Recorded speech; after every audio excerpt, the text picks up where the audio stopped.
panic because of the stock. We would today call it a crash in stocks. So what happened is they began demanding all their money up front to the very beginning. Are you saying that Tesla was forgotten after Wardenclyffe? That ruined his reputation? Well, it was a combination of events. There were many people who said Tesla, particularly among the academic community. Number one, they didn't understand at all how it worked. He didn't have the academic credentials, what they regarded the high academic credentials they had. He, of course, had academic credentials. He certainly had been very vocal that the common electromagnetic theory, which he usually referred to as the Hertz theory, and Hertz waves, since Hertz, proved the Maxwell predicted wave. Tesla was adamant that there were no transverse actual Hertz waves in the ether, and that Tesla,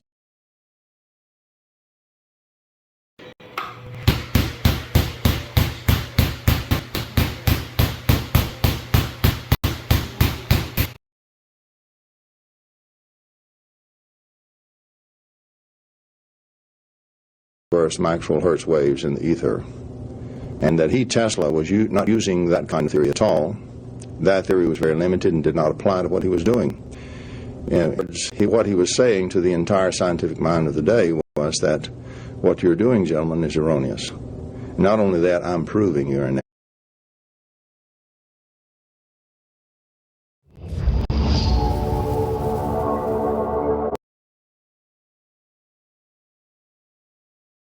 During weekends, we do like a grill. So people have to eat, have their bellies full, to think a little bit faster when they are playing. You have bragging rights in the hood. I'm like, my guy won the game. Wakati mwingine, ngori inaweza kupata mtu. Wakati mwingine, ni mtu hukuletea ngori. Na kuna wakati, wewe mwenyewe hujiletea ngori. Ngori kukupata ni kitu ya kawaida. Ikija, unajitoa vipi? Hapa Zenka hatukujudge na haijalishi ni ngori gani imekupata. Tunakujenga, ujisort. Ingia Google Play Store, download Zenka na uregister to sort ngori zako.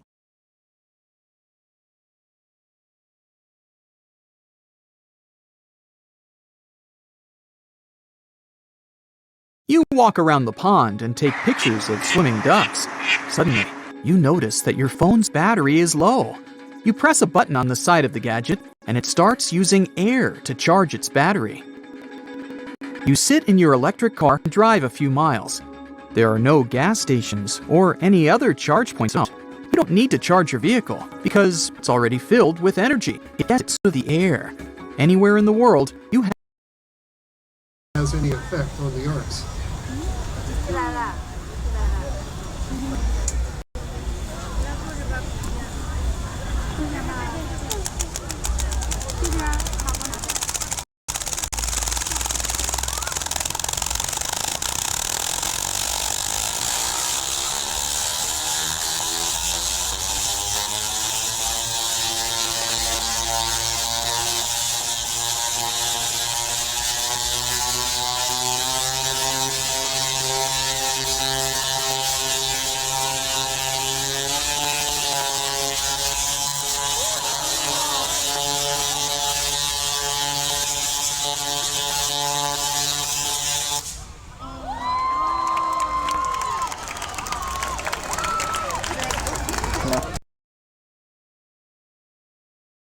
This tower was once the laboratory of a man that many might consider to be a mad scientist. This is a laboratory from another time. Its construction and use occurred upon the turn of the 20th century. You see, Nikola Tesla, one of America's greatest inventors, built a research facility that shaped the technology we use today. And although its impact was major, it only stayed open for a year.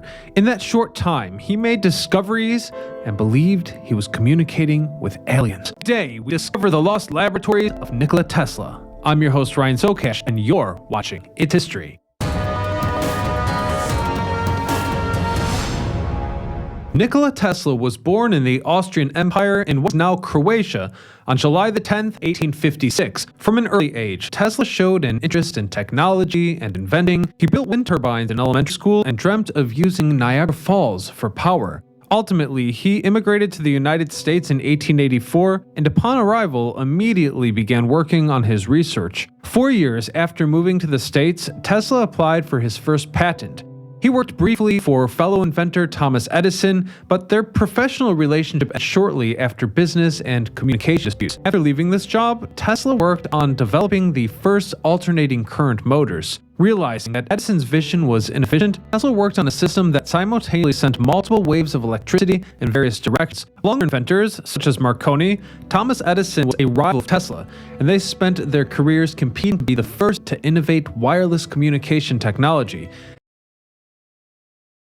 Wealth, power, and influence. J.P.Morgan had it all. He owned the first billion-dollar company. He dominated the country's most profitable industries. And on multiple occasions, the economy of the United States quite literally depended on the actions of J.P.Morgan. With a simple word or the stroke of a pen, he could save a company from collapse or doom it to bankruptcy. Hated by some, admired by others, there will never be another man quite like J.P.Morgan. This is his story.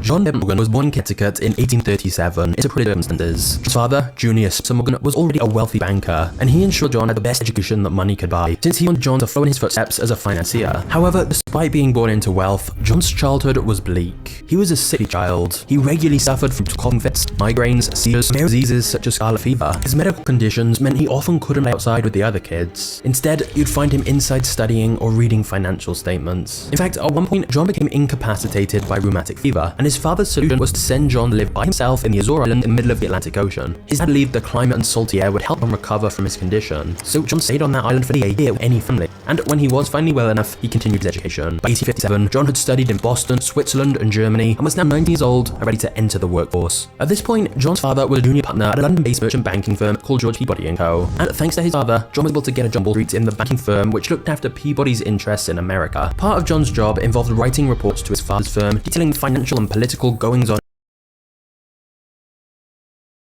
Proving you're an error. Not only that, I'm proving you're an error. But because he had become a household word, when you do, you become a single name, Tesla. Not Nikola Tesla, you see.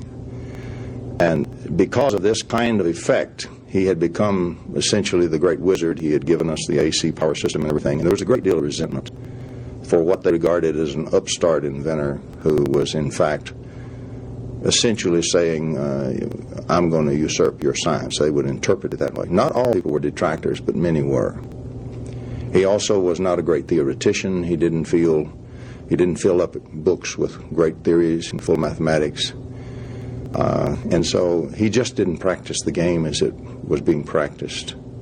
He was ostracized, I think, primarily because of his difference and because of his statements, because of his pronouncements.